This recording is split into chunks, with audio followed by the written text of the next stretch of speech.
gates are the number after the gate decimal. So in this example, the 10 is the gate, and then that decimal 5, the 5 is the line. So the 1 through 6 that's after the decimal on either side, those are lines.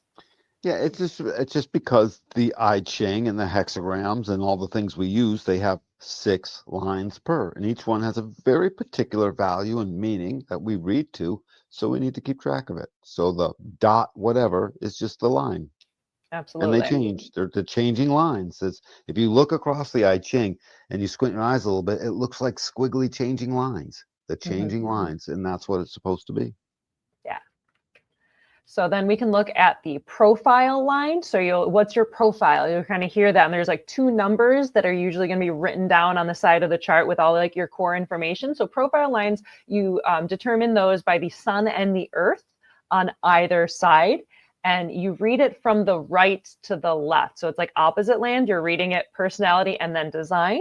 And so for our example here, it's the 3, 5, because we have the 25.3, the 46.3 on the right side. And then on the left side, we have the 10.5 and the 15.5. So it's the 0.3 and the 0.5 make the 3, 5 profile. Yeah, and that's right. A lot of this does get read from, opposite. You read it like the Torah, essentially, Yeah. from right to left. And so it gives you a profile, gives you all these things. You just notice the sun and the earth are always in opposition, so they always have the same decimal point. Yeah. In case you're wondering, that never changes. The sun and the earth always have the same decimal point. Absolutely. Thank you for clarifying. And then we're going to explain fixed lines. So lines express in a duality. It's the this and the that, or the this or not. And so sometimes on the chart, you can see like sometimes there's an up triangle or a down triangle, and sometimes there's a star. And you're like, what does that mean?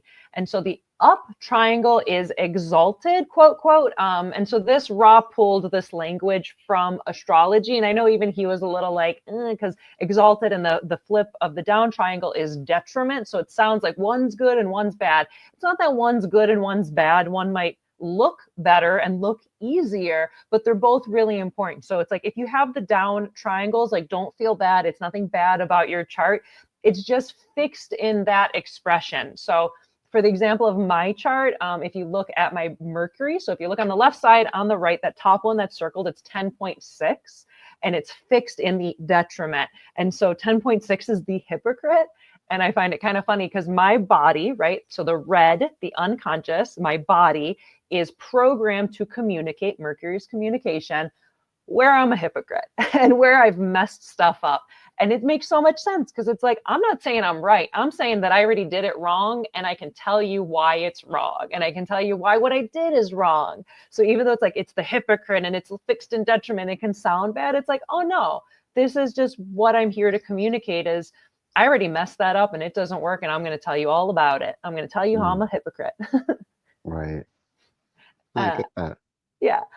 So you can have exalted or detriment. So if you look those up, Human Design, the definitive book, it's your Encyclopedia Britannica, basically. If you look those up in the back, you can look up where there's the fixed triangle up, the fixed triangle down.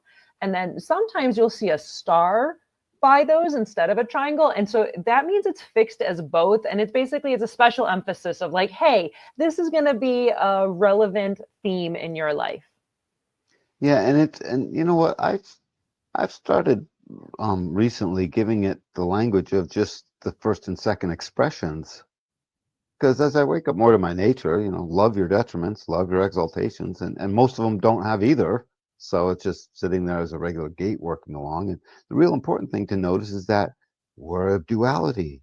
We move back and forth. Even if it's exalted, you're still going to do some movement back and forth. Mm-hmm. That's how you come to know things, as you move away and then back. So they're just different expressions.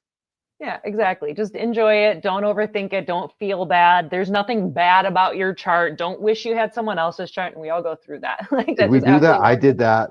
We I all did do it. that.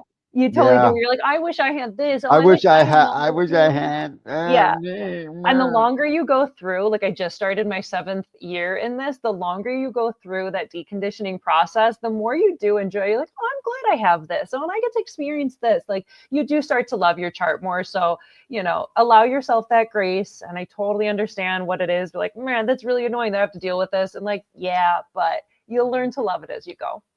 Yeah, absolutely will. And you'll also find the humor. It's Oh, yeah. funny. It's funny. It's funny. Absolutely.